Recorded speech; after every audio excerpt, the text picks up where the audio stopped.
സ്വാമി, എല്ലായിടത്തും അന്വേഷിച്ചു. അവൾ ഇവിടെ എങ്ങും കാണുന്നില്ല. ഏയ് നാഗകന്യകേ, നീ ഒരു വിഷജന്തുവാണ്. ഏതോ ചെറിയ കുറച്ച് ശക്തികളുണ്ടെന്ന് കരുതി നീ സർവശക്തിയാണെന്ന് വിചാരിച്ചിരിക്കുകയാണോ?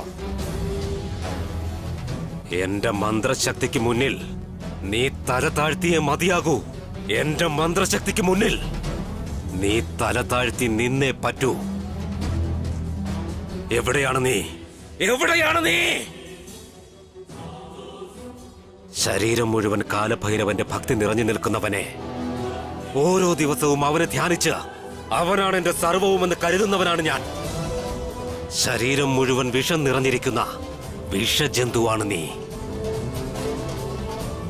എനിക്കെതിരെ വന്നു നിൽക്കാനുള്ള ശക്തി നിനക്കുണ്ടോ? നിന്നെ വെറുതെ വിടില്ല.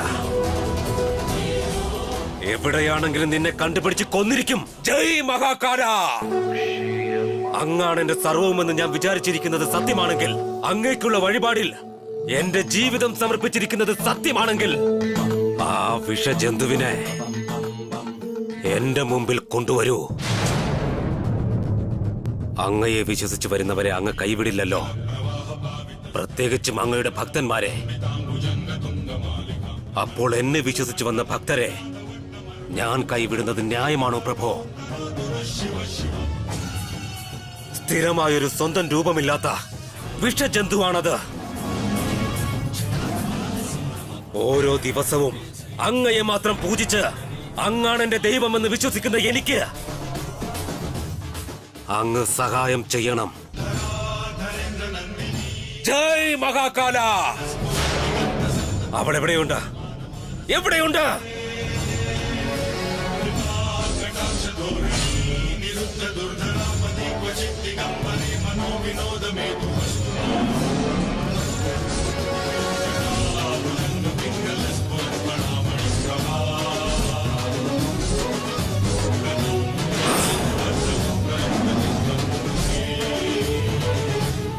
സ്വാമി, എന്തു പറ്റി സ്വാമി? എന്തെങ്കിലും അടയാളം അങ്ങേക്ക് ലഭിച്ചോ? രുദ്ര, ഇതേ ക്ഷേത്രം, ഈ ക്ഷേത്രപാതയിൽ തന്നെയാണ് ആ വിഷജന്തുവിന്റെ പാദങ്ങളും പതിഞ്ഞിരിക്കുന്നത്. അതെ, മനുഷ്യരൂപത്തിലായതിനു ശേഷം ആ സർപ്പം വന്ന സ്ഥലം ഇതേ ക്ഷേത്രം തന്നെയാണ്. ഞാൻ പൂജിക്കുന്ന ദൈവം മഹാകാലനെ ആ വിഷജന്തു പൂജിച്ചിരുന്നതും ഇതേ ക്ഷേത്രത്തിൽ തന്നെയാണ്.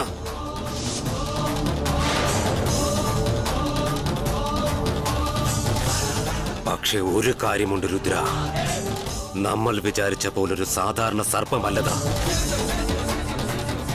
അതിന്റെ വാസസ്ഥലം മനസ്സിലാക്കണമെങ്കിൽ നമ്മൾ മറ്റൊരു മാർഗം കണ്ടുപിടിച്ചേ മതിയാകൂ. മനുഷ്യലോകത്തേക്ക് എത്തിയ അവൾക്ക് ഏതെങ്കിലും ഒരു മനുഷ്യന്റെ സഹായമില്ലാതെ ഒന്നും ചെയ്യാനാകില്ലല്ലോ. അവൾക്ക് അഭയം കൊടുത്തവരോട് തന്നെ ചോദിച്ചാൽ ആ നാഗകന്യക എവിടെയുണ്ടെന്ന് അറിയാൻ കഴിയില്ല സ്വാമി.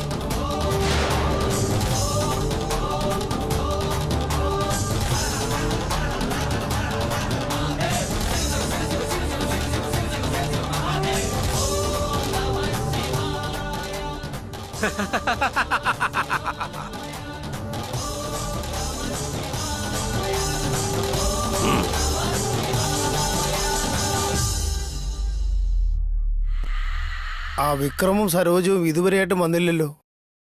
ഒരുപക്ഷെ വരുന്ന വഴി അവരുടെ കാറിൽ വല്ല ലോറിയോ മറ്റോ ഇടിച്ചു കയറി കാണൂ. അങ്ങനെയൊന്നും പറയരുത്. സ്വത്തെല്ലാം നമ്മുടെ കയ്യിലാവുന്നതുവരെ അവര് രണ്ടുപേരും ജീവനോട് ഉണ്ടാവണം. എന്നാലും എനിക്ക് മനസ്സിലെന്തോ അശുഭകരമായിട്ട് തോന്നുന്നു. തൃശൂലം ഭഗവാൻ അർപ്പിച്ചു കഴിഞ്ഞിരിക്കുന്നു. ഇത് കഴിഞ്ഞവർക്ക് കുട്ടികളുണ്ടായാലോ? അവർക്കൊരിക്കലും കുട്ടികളുണ്ടാകില്ല. നമ്മുടെ ആഗ്രഹം നടക്കാതെയും പോവില്ല. നിങ്ങൾ കണ്ടോ?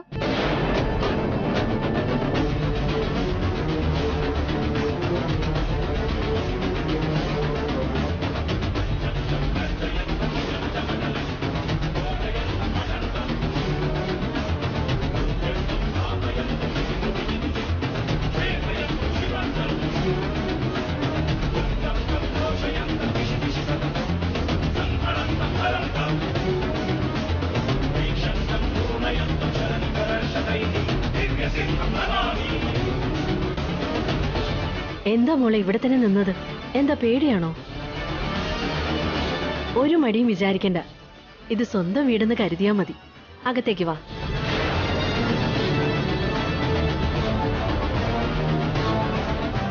സരോജം, ഏതാ ഈ പെൺകുട്ടി? പറയാൻ ചെറിയമ്മേ, ഇന്നെനിക്ക് ഒരുപാട് സന്തോഷമുള്ള ദിവസാ. ഇത്രയും നാൾ ഉണ്ടായിരുന്ന സങ്കടം ഇനി ഉണ്ടാവില്ല എന്ന് വിചാരിക്കുക.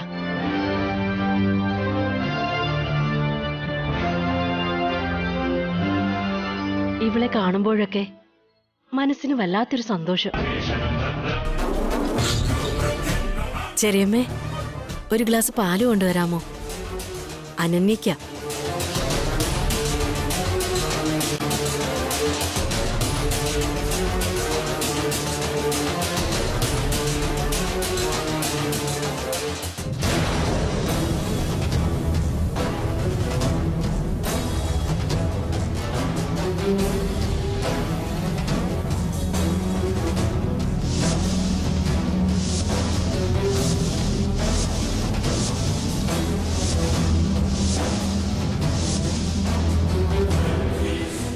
മഹാദേവന്റെ തീരുമാനം. വാ ഭൈരവ. ആ നാഗകന്യക എവിടെ? അറിയില്ല. ആ നാഗകന്യകയ്ക്ക് അഭയം കൊടുത്തത് നീയാണ്. കള്ളം പറയരുത്. നല്ല കാര്യങ്ങൾക്ക് വേണ്ടി ചിലപ്പോൾ കള്ളം പറയേണ്ടി വരും. നീ വേദം പഠിച്ചവനാണെന്നറിയാം. ആ വേദങ്ങൾ കൊണ്ട് നീ ശക്തി നേടിയവനായിരിക്കാം. പക്ഷേ എന്നോളമില്ല.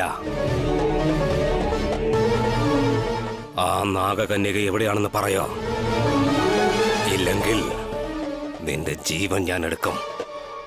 കൊല്ലാൻ ഒരാളുണ്ടായാൽ രക്ഷിക്കാനും ഒരാളുണ്ടാവും. എനിക്ക് മരണഭയമില്ല. നീ ചോദിക്കുന്ന നാഗകന്യക എനിക്കറിയില്ല.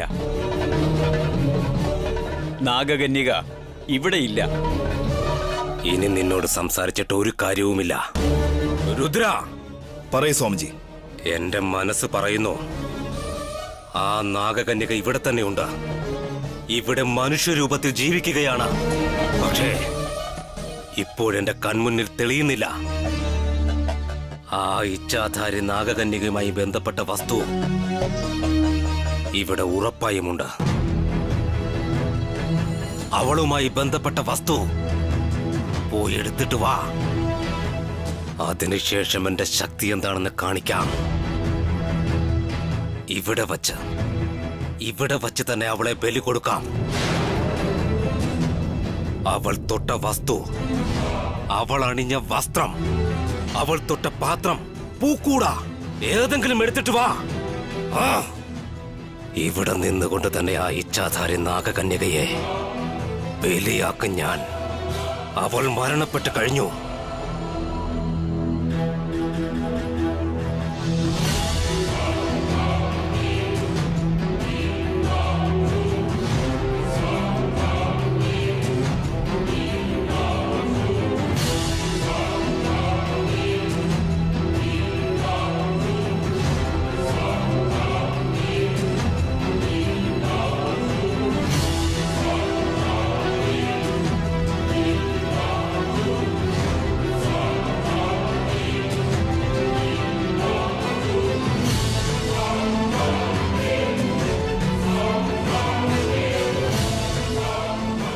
വിക്രം, ഇതാരായി ഈ കുട്ടി?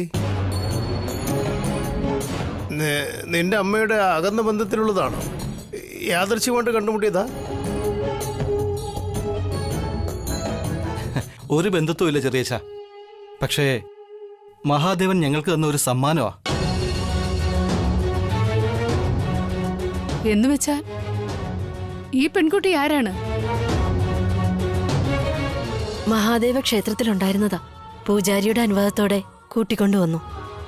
അനന്യ. ഇതെന്റെ ചെറിയച്ഛനും അതെന്റെ ചെറിയമ്മയും.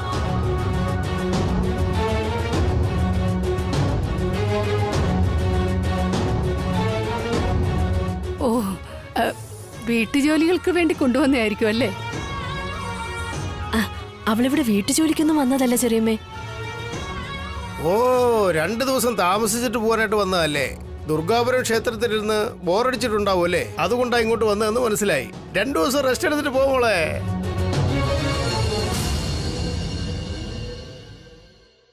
രണ്ടു നാൾ നിന്നിട്ട് പോകാൻ വേണ്ടി വന്നതല്ല ചെറിയച്ച. അനന്യ ഇനി മുതൽ ഈ വീട്ടിലായിരിക്കും.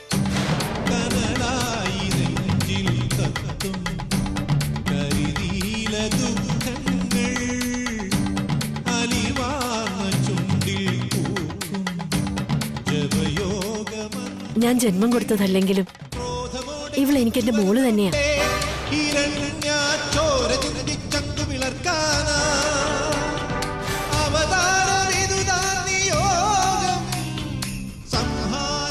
വിക്രം, നീ എന്താടായി കാണിച്ചു വച്ചിരിക്കുന്നേ? നീ ഇങ്ങനെ ചെയ്യുമെന്ന് ഞാൻ പ്രതീക്ഷിച്ചതേ ഇല്ല. എന്താ ചെറിയച്ച, എന്തു പറ്റി? ഇത് ഞങ്ങളോടൊന്ന് പറയാമായിരുന്നു.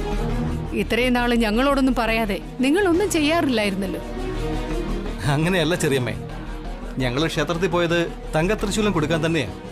അനന്യ അവിടെ വെച്ച് കാണുമെന്ന് ഞങ്ങൾ പ്രതീക്ഷിച്ചതേ ഇല്ല. എല്ലാം ആ ഈശ്വരന്റെ നിശ്ചയമാ. ഇവളെ കണ്ടപ്പോഴും ഇവളുടെ കാര്യങ്ങളൊക്കെ അറിഞ്ഞപ്പോഴും ഇവളെ എനിക്ക് ഇങ്ങോട്ട് കൊണ്ടുവരണമെന്ന് തോന്നി. ഞങ്ങൾക്കോ കുട്ടികളൊന്നുമില്ല. ഇത്രയും വലിയ വീട്ടിൽ നമ്മൾ 4 പേര് മാത്രമല്ലേ ഉള്ളൂ. നമ്മളുടെ കൂടെ ഒരാളും കൂടെ ആകട്ടെ എന്ന് കരുതി.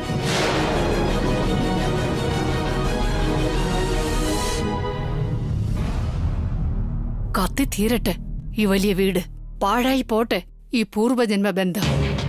ഞങ്ങൾ 4 പേരുമല്ലാതെ ഈ വീട്ടിൽ വേറെ ആരും ഉണ്ടാകരുതെന്ന് വിചാരിച്ചപ്പോ ഏതോ പിച്ചക്കാരിയെ കൊണ്ടുവന്നിരിക്കുന്നു.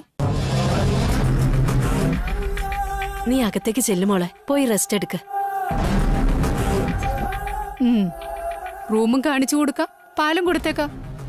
വാ മോളെ.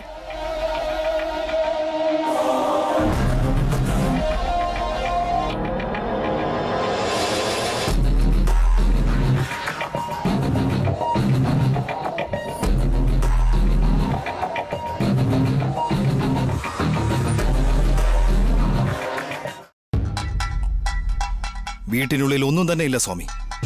അങ്ങ് പറഞ്ഞ ഒന്നും കിട്ടിയില്ല. എന്തെങ്കിലും കിട്ടിയോ? ഒന്നും കിട്ടില്ല. ജയ് മഹാകാല! രുദ്ര, എന്റെ ക്ഷമ പരീക്ഷിക്കുന്നു. ഏയ്, സത്യം പറയാ, ആ നാഗകന്യക ഇവിടെ ഉണ്ടെന്ന് പറയാ. നീ വെറുതെ ബലിയാടാകരുത്. ആ നാഗകന്യക ഇവിടെ ഉണ്ടെന്ന് പറയാ. ഒരു നല്ല കാര്യത്തിന് വേണ്ടി എന്റെ ജീവൻ കൊടുക്കുകയാണെന്ന് ഞാൻ വിചാരിച്ചോളാം. നീ മരിച്ചാൽ അവൾ വന്നിരിക്കും. അവൾ വരും, തീർച്ചയായും വരും. നീ അന്വേഷിക്കുന്ന നാഗകന്യക ഉറപ്പായും വരും. പ്രതികാരം തീർക്കാനായി ഉറപ്പായും അവൾ വരും. നിങ്ങളെ എല്ലാവരെയും തിരഞ്ഞു പിടിച്ച് കൊല്ലും. അവൾക്ക് മഹാദേവന്റെ അനുഗ്രഹമുണ്ട്. അവൾ പരാജയപ്പെടില്ല. നിങ്ങളുടെ നാശം ഉറപ്പാണ്. നിങ്ങളുടെ പാപത്തിന്റെ എണ്ണം കൂടി വരികയാണ്.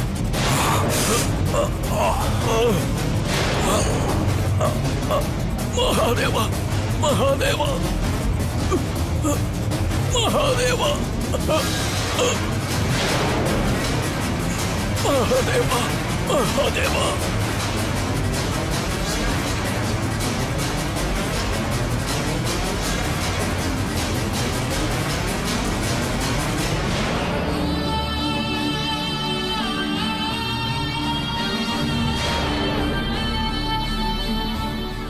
ആ പൂജാരിയുടെ വീട്ടിൽ എന്തോ സംഭവിക്കുന്നുണ്ട്. എനിക്ക് വേണ്ടപ്പെട്ടവർ ഇപ്പൊ ആപത്തിലാണ്. മനസ്സിനെന്തോ വല്ലായ്മ, വല്ലാത്തൊരു ഭാരം, ശ്വാസം മുട്ടുന്നത് പോലെ. മഹാദേവ, എന്തേ ഇങ്ങനെ?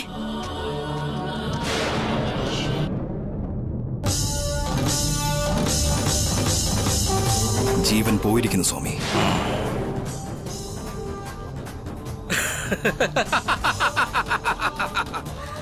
ജയ് മഹാകാല! ഇവന്റെ ജീവൻ എന്റെ ഇഷ്ടമൂർത്തിക്ക് ബലി കഴിപ്പിച്ചിരിക്കുന്നു. എന്റെ മൂർത്തി പ്രസാദിച്ചിരിക്കുന്നു. ഇവന്റെ മരണവാർത്ത ആ നാഗകന്യക അറിഞ്ഞാൽ നമ്മൾ ഉദ്ദേശിച്ചത് എളുപ്പത്തിൽ സാധ്യമാകും. ജയ് മഹാകാല!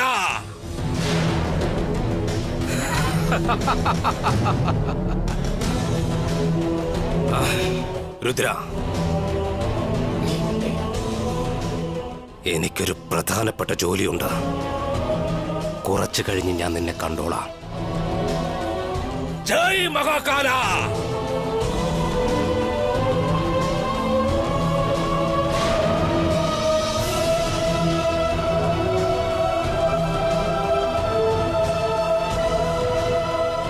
ആ പൂജാരിയെ കാണാൻ വേണ്ടി എന്റെ മനസ്സ് തുടിക്കുന്നു. ഇന്ന് ഞാൻ ഇവിടെ വരാൻ പാടില്ലായിരുന്നു.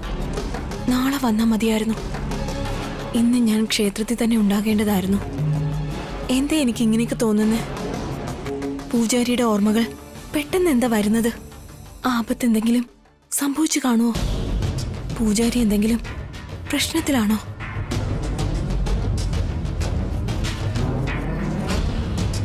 അനന്യ, അനന്യ,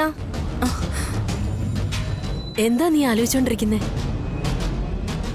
ഒന്നുമില്ല. അത് പിന്നെ പൂജാരിയെ നിനക്ക് ഒരുപാട് ഇഷ്ടമായിരുന്നില്ലേ?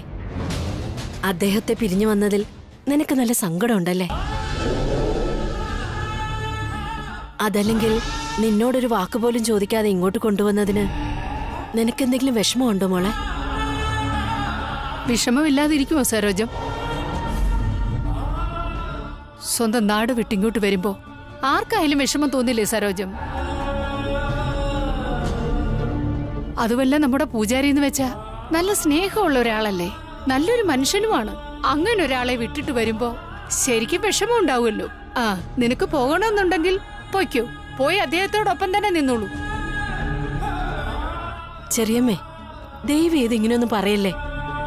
അനന്യ ഈ വീട്ടിൽ തന്നെ ഉണ്ടാവും. അവൾക്ക് ഈ വീട്ടിൽ നിൽക്കാൻ ഇഷ്ടമില്ലെന്ന് തോന്നുന്നു. അതവളുടെ മുഖം കണ്ടാൽ തന്നെ നമുക്കറിയാലോ. നിനക്ക് ഇഷ്ടമല്ല അല്ലേ? അങ്ങനെയാണെങ്കിൽ നിനക്ക് ഇഷ്ടമല്ലെന്ന് പറയാൻ നീയാ. എനിക്ക് ഈ വീട് ഒരുപാട് ഇഷ്ടമായി.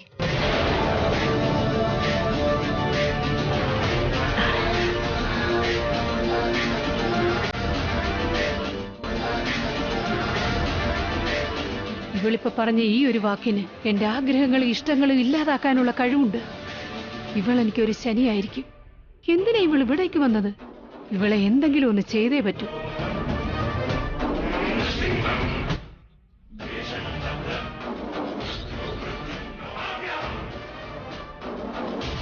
അനന്യ, ഇവിടെ അടുത്ത് തന്നെ ഒരു 3-4 കിലോമീറ്റർ മാറി ഒരു വലിയ നാഗക്ഷേത്രമുണ്ട്.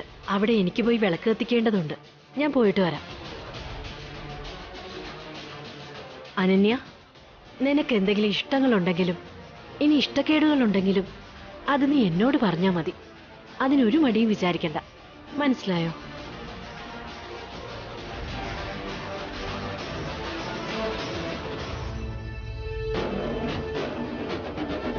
ആ പൂജാരിയെ കാണാൻ വേണ്ടി എന്റെ മനസ്സ് തുടിക്കുന്നു.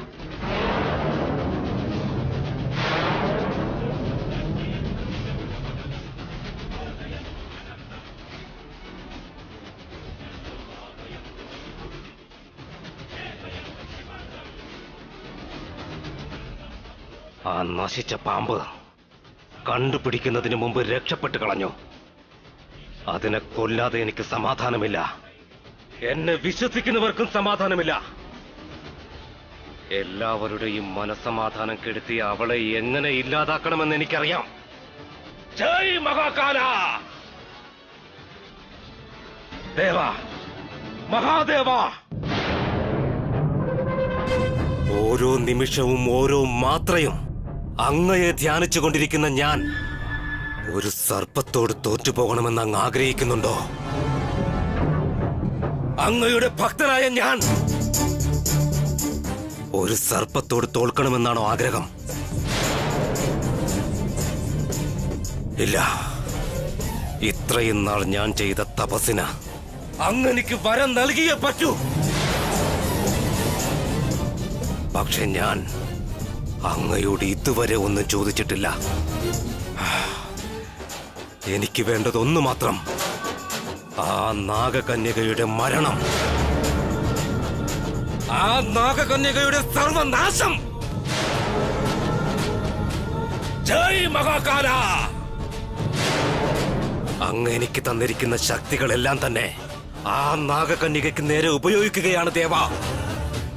അവൾ എത്രത്തോളം ശക്തി സമ്പാദിച്ചു കഴിഞ്ഞു എന്ന ഞാനും ഒന്ന് അറിയട്ടെ. അവൾ ഭക്തി കൊണ്ട് നേടിയ ഈ ശക്തികളെല്ലാം ഈ ഭൈരവൻ മുമ്പേ നേടിയെടുത്തതാണെന്ന് അവളെ അറിയിച്ചില്ലെങ്കിൽ അത് ശരിയാണോ പ്രഭോ? ജയ് മഹാകാല!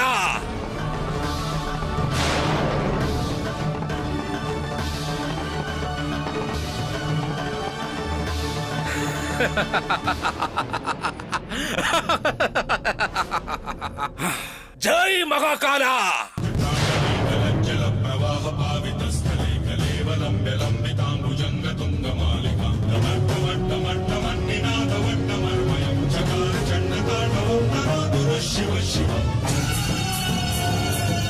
നീ എന്റെ മഹാദേവന്റെ സന്നിധിയിൽ ഉറപ്പായും വരും.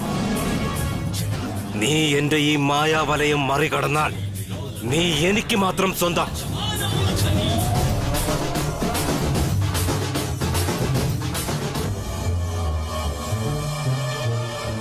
എന്റെ മന്ത്രശക്തി കൊണ്ട് വരയ്ക്കുന്ന ഈ രേഖയ്ക്ക് 3 നാൾ വരെ ശക്തിയുണ്ടാകും നാഗകന്യകെ.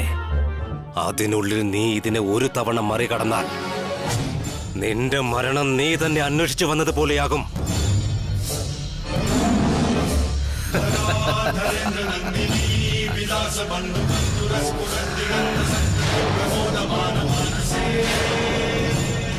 ദൈവശക്തി നിന്റെ കൂടെയുണ്ടെന്ന വിശ്വാസത്തിൽ നീ പോയിക്കൊണ്ടിരിക്കുകയാണ്. ദൈവശക്തിയോടൊപ്പം മന്ത്രശക്തിയും കൂടിയുള്ള ഈ ഭൈരവന്റെ മുന്നിൽ നിനക്ക്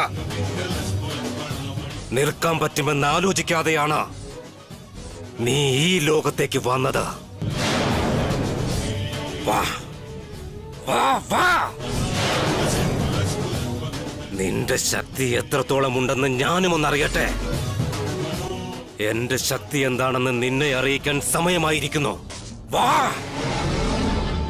ഇന്ന് ചിലപ്പോ നിനക്ക് എന്റെ കയ്യിൽ നിന്ന് രക്ഷപ്പെടാനായേക്കാം. നീ ജയിച്ചു എന്ന അഹങ്കാരത്തിലാണ് ഇരിക്കുന്നതെങ്കിൽ അത് നിന്റെ മണ്ടത്തരമാണ്. നിന്നെ എന്റെ വലയത്തിനുള്ളിൽ കൊണ്ടുവരാൻ പറ്റിയില്ലെങ്കിൽ ഞാൻ ഒരിക്കലും കാലഭൈരവന്റെ ഭക്തനല്ല. വിശ്വസിച്ചു വന്ന ഭക്തന് തന്റെ ആത്മലിംഗം കൊടുത്ത പ്രഭുവാണ് അങ്ങ്. അങ്ങയുടെ ഭക്തനാണ് ഞാനും. എന്നെ വിശ്വസിച്ചു വന്ന ഭക്തരെ ഞാൻ എങ്ങനെ രക്ഷിക്കാതിരിക്കും പ്രഭോ? എന്തിന് രക്ഷിക്കാതിരിക്കണം? ജയ് മഹാകാല!